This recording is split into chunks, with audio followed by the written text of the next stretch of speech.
नमस्कार, मैं हूँ प्रमीना कुर्रे। मेरे यूट्यूब चैनल नई पहल में आपका स्वागत है।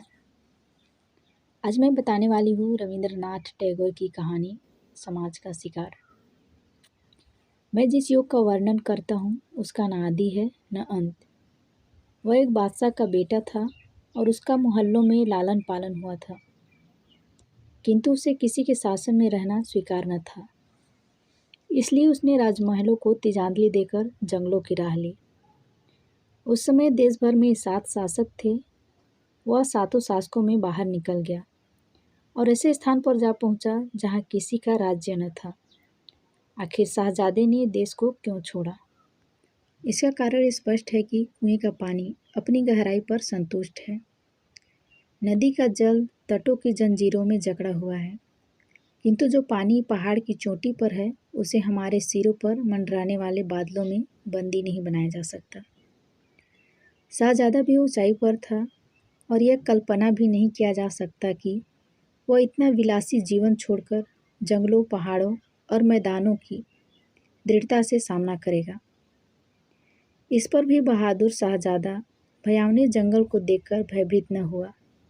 उसकी राह में 7 समुद्र थे और न जाने कितनी नदियाँ, किंतु उसने सबको अपने साहस में पार कर लिया। मनुष्य शिशु से युवा होता है और युवा से वृद्ध होकर मर जाता है और फिर शिशु बनकर संसार में आता है। वह इस कहानी को अपने माता पिता से अनेक बार सुनता है कि भयावना समुद्र के किनारे एक किला है, उसमें एक शाहजादी बंदी है।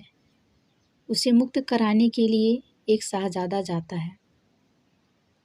कहानी सुनने के पश्चात वह चिंतन की मुद्रा में कपोलों पर हाथ रखकर सोचता है कि मैं ही तो वो शाहजादा नहीं हूँ।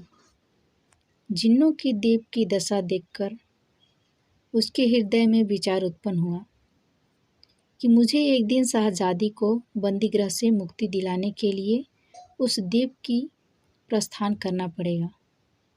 संसार वाले मान सम्मान चाहते हैं, धन ऐश्वर्य के इच्छुक होते हैं, प्रसिद्ध के लिए मरते हैं, भोग विलास की खोज में लगे रहते हैं, किंतु स्वाभिमानी शाहजादा सुख चैन का जीवन छोड़कर अभागे शाहजादी को जिन्नों में भयानक बंदीगृह से मुक्ति दिलाने के लिए द्वीप का पर्यटन करता है।